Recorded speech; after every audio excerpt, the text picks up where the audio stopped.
Oi, amigos, tudo bom? Bom, ai meu Deus, tô longe. Caos. Eu tô gravando, gente, eu vou te contar. Dentro, tipo assim, tem uma cafeteira e um negócio na frente porque eu comprei um tripé, só que o tripé não aguenta meu celular. É que assim, me falaram, não compra um tripé barato. Eu falei, o quê? Comprei um tripé barato. Aí o tripé tá aqui, você põe o celular e faz assim... Então é isso, a gente tá gravando totalmente improvisado. Mas, oi amigos, tudo bom? Bom estar aqui pela primeira vez. Não esquece de deixar o like, se inscreve no canal, vem fazer parte da família e parceiro cientista. Tô feliz que vocês gostaram, que eu gravei o último vídeo. E eu gravei hoje de novo uma sequência de 2 dias. É tipo... qualquer jogador do Santos fazendo gol em 2 jogos seguidos já é tipo, uau! Mas aqui estou pra gravar pra vocês. Lucas Pissetti, meu amigo pessoal, meu amorzinho, acabou de me mandar a possível escalação. Mas pra você ficar nesse vídeo maravilhoso, você vai ficar um pouquinho mais de tempo, porque a gente vai falar sobre a possível escalação, sobre as broncas da torcida no último jogo e sobre como essa possível escalação tá olhando pra isso. Mas antes, eu queria falar pra vocês que saiu uma reportagem do Marketing Esportivo, que o título da reportagem é Santos reformula as redes sociais e torna-se o terceiro maior clube do Brasil em alcance digital. Ah, por que isso importa? Porque isso vem muito do que eu tava falando no último vídeo. Nossa, que ângulo horroroso. Peraí. Tá bom, tá um pouco melhor agora. Que eu falei pra vocês no último vídeo, que a gente tava falando sobre a potência Neymar. Então, cara, só algumas coisas pra vocês. Hoje o Santos superou nos números tanto o São Paulo quanto o Palmeiras. O Santos hoje, como eu falei, é o terceiro time em alcance digital. O Santos foi de 27 para 70 e tantos mil sócios. Isso é extremamente importante. Foram quase 10 milhões de novos fãs nas redes do Santos. Vou falar mais algumas coisas. Tá tudo na matéria bonitinha lá, mas assim... Hoje o Santos, né, dentro dessa matéria, aposta no público mais jovem, também no poder da gente ver cada vez mais vídeos verticais, exatamente o contrário do que eu tô fazendo aqui pra vocês nesse momento. Mas o que é muito legal é, ó, de janeiro a março de 2025, o Santos fez aproximadamente 7 mil publicações. O clube registrou um aumento de 8% na taxa de engajamento e 8 mil comentários. O que eu quero dizer com tudo isso? Foram mais de 2 bilhões de visualizações no total. Então, quando a gente fala sobre o Neymar, eu acho que a gente precisa olhar pra ele dentro de campo, a gente precisa olhar pra, pô, o Neymar não tá jogando, sei lá o quê. Mas também não tem como descartar Neymar de efeito Neymar, né? A gente sabia que Neymar traria toda essa mídia absurda, sabia que ele tem um extracampo muito grande, que o Santos é só uma parte do trabalho dele, diferente de todos os outros jogadores, mas que isso, cara, a gente tá com um time que nesse ano teve 2 bilhões de visualizações. Isso é, tipo, muito insano. Isso traz tudo. Isso traz uma Novibet, isso traz a Van, isso traz o Santos... Cara, a gente não vai ter dificuldade de assistir o Santos, pelo menos nessas primeiras rodadas. Se eu não me engano, alguém fez uma matéria que eu não lembro, que as primeiras rodadas que foram divulgadas, o Santos é o único que vai jogar, acho que em todos os jogos com alguma transmissão em TV aberta. É insano o poder Neymar. Então, assim, se você critica o Neymar, primeiramente retire-se. E depois, cara, não tem como. Eu vi uns comentários falando, o torcedor santista adora se fazer de trouxa. Eu prefiro 1000 vezes, eu vou preferir minha vida toda ser trouxa olhando pro Neymar do que ser trouxa olhando pro Goulart, olhando pro Cueva, olhando pro Morelos, olhando pro Brian Ruiz, olhando pro Johan Julio, olhando pra qualquer outro, olhando pro Angulo, olhando pra qualquer outro jogador, pro Uribe, pra qualquer outro jogador que passou pelo Santos nos últimos anos, que acabou com o Santos e que teve uma dívida enorme. Eu não tô falando de Leandro Damião aqui agora, acabei de falar de Leandro Damião, mas assim, o ponto é, eu prefiro ser trouxa com o Neymar a minha vida toda, porque há uma outra parte que é muito grande. Eu sei que tem um aumento nos ingressos, eu sei que para domingo tem um aumento extremamente impactante, eu sei que também teve um aumento na questão do sócio, mas assim, o que a gente precisa é questionar os aumentos, mas questionar também o que a gente ganha com eles. A gente tá entrando melhor no estádio? A gente tá se sentindo mais seguro no estádio? Tá sendo mais rápido? O reconhecimento facial ajuda muita coisa também, a agilidade no estádio. Então, pelo menos a última vez que eu fui ali no portão 1 e 2 e foi um pouco mais tranquilo. No domingo eu vou pela Viva Sorte, então, né, vou de camarote. Mas assim, como que tá sendo a experiência? A gente também precisa criticar o Santos nessas coisas, porque se tá entrando dinheiro, também precisa ter melhoria pra gente. Mas o efeito Neymar, ele estoura a bolha. Então eram esses números que eu queria trazer pra vocês. Bom, o Mussetitos, ele veio me falar, amor da minha vida, que existem alguns pontos, né? O Santos tem mais 2 treinos até domingo. E é importante dizer que o Bahia joga hoje. Bahia joga pela Libertadores, é muito louco. Ok, não quero falar sobre isso. Saudades de assistir um campeonato internacional, né, bebês?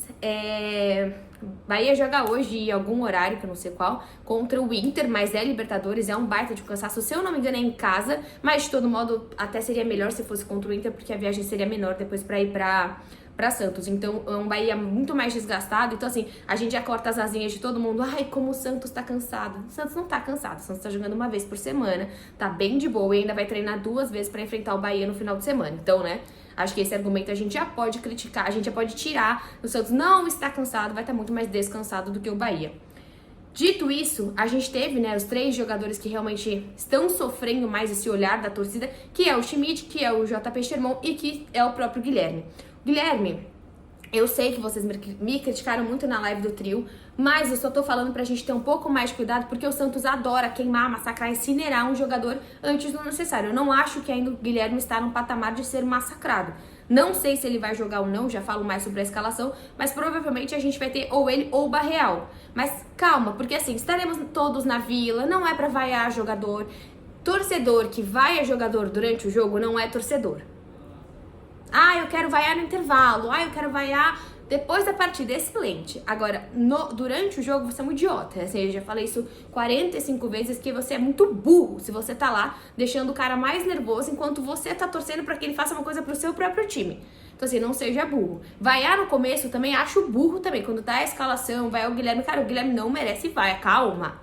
Calma, cacete. Então, tá, beleza. Sorry pelo palavrão, que depois eu vejo comentários. Menina, o vídeo é muito bom, mas você fala muito palavrão. É nóis. Continuando. O outro jogador é o Schmidt, e aí até tava vendo quem que a gente poderia olhar pra esse Schmidt e colocar no lugar dele. Aí o que o Luquinhas falou? Que bom. Hoje a gente conseguiria jogar com o próprio Rincon, teoricamente, que cumpre a mesma função. Ou a gente pode jogar com o Pituca sendo primeiro volante e o Gabriel Bom Tempo sendo segundo. Gabriel Bom Tempo que tá fazendo bons jogos. Cara, se chamar Bom Tempo deve ser muito estranho, né? Já pensaram sobre isso? De todo modo. Mas eu não acho que como é o nome no Caixinha vai jogar dessa forma. Eu acho que ele vai acabar jogando com o próprio Schmidt, que também não acho que ele é tudo isso pra gente detonar, mas que eu gosto muito do Rincon. Rincon vem entrado bem em alguns jogos. Eu gosto da potência Rincon, né? Nosso Peaky Blinders. Então, realmente pode ser interessante, mas eu acho que ele vai acabar mantendo o próprio João Schmidt. E a terceira pessoa que vocês estão criticando, porque vocês amam critica, é JP Sherman, que assim, gente, muito interessante. Na live do trio, a gente tá falando sobre esses pontos, essas críticas da torcida, né? E aí o Edu falou, pô, mas a gente não tem nenhum lateral da base pra colocar.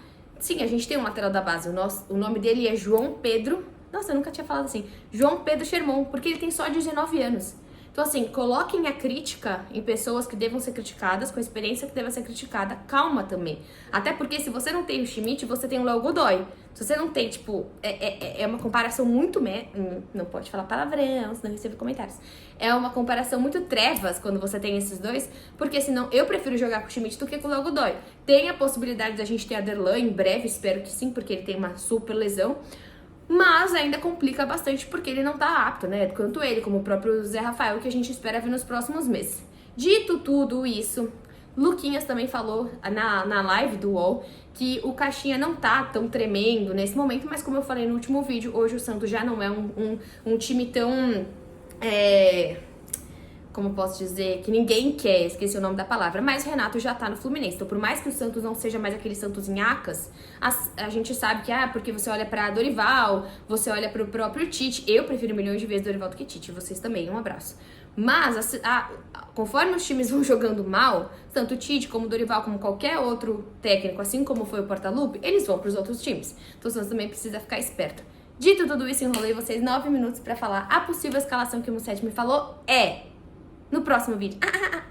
Gabriel Brazão, Sherman, Gil Zé Ivaldo Escobar, que eu acho que isso é o normal, ninguém espera algo diferente, só a questão de Sherman, mas eu prefiro o Sherman do que o próprio Léo Godoy. Schmidt deve se manter, Gabriel Bom Tempo, tá jogando muito bem, o Sotti volta, então assim, teremos o todo novamente, o Hester, Guilherme e Tiquinho Soares.